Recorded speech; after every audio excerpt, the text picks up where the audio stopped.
hogaamiyaha maamulka Puntland oo gacanta midi ku wata midi dhiig leh ayaa hadda ku sii dhawaanaya inuu dagaal iyo qalalaase ka rido Puntland.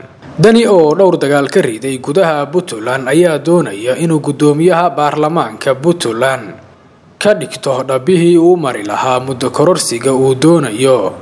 sidoo kale gudoomiyaha baarlamaanka Puntland Cabdirashiid Yuusuf Jibriil oo laga faafiyay muuqaal si qarsoodi ah looga duubay ayaa muujinaya walaaca iyo cabsida uu ka qabo damaca Siciid Cabdullaahi Dani ee la rabo inuu dhaqan galiyo Cabdirashiid Yuusuf Jibriil.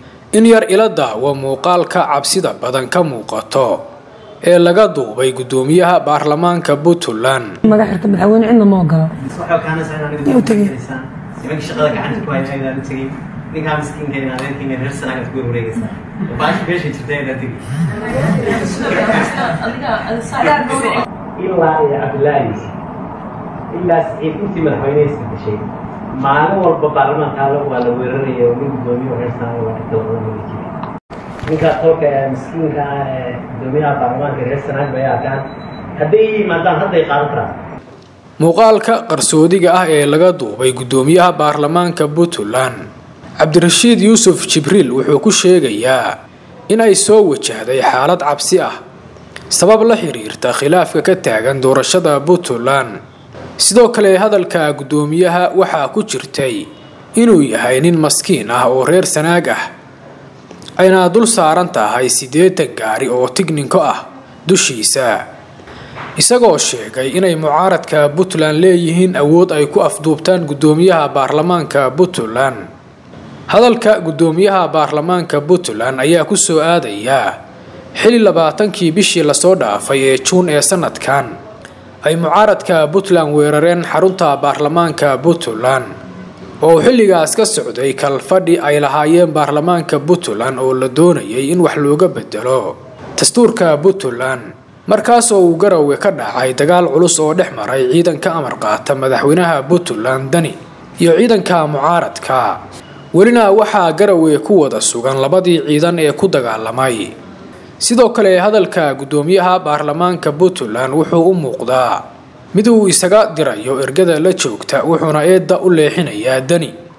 dhinaca kalena madaxtooyada Puntland ayaa weli xooga saaraysa sidii ay ku heli lahayd 2 sano oo muddo kororsi ah ama doorasho qof iyo cod ah oo guusha ugu badan siinaysa Dani. sidoo kale dadka ka faalooda siyaasadda Puntland ayaa sheegaya inuusan madaxweyne Dani ka tanaasuli doonin damiciisa waxaana ay wararku sheegayaan inuu hogaamiyaha Puntland Siciid Cabdullaahi Dani dhowrkii bilood ee la soo dhaafay waday diyaar garow ciidan oo uu rabo inuu ku sii joogo xukunka Puntland.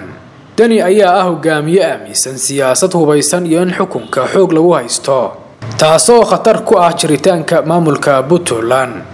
sidoo kale dhinaca mucaaradka Puntland ayaa ku jira diyaar garow culus oo ay doonayaan inay uga hortagaan qorshaha Dani iyadoo ay mucaaradka Puntland haystaan ciidan tiro badan oo maya oran kara damaca Dani.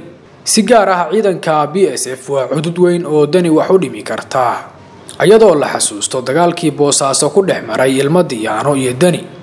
dhinaca kalena ciidanka uu hogaamiyo General Jimcaale Jaamac Takar waa awood kale oo xoogan iyadoo ay dhowr bilood ka hor gudaha magaalada Garowe uu dagaal ku dhex maray ciidanka amar qaata Dani iyo ciidanka uu hogaamiyo Jimcaale. sidoo kalena siyaasad ahaan raacsan dhinaca siyaasiyiinta ka soo jeeda magaalada Garowe ee caasimadda Puntland. sidoo kale waxa maalmaha nagu soo socda si weyn isha loogu hayn doonaa jihada siyaasadeed ee Puntland uu la aadi doono madaxweyne Siciid Cabdullaahi Dani. fadlan daawade muuqaalkan gaarsii asxaabtaada.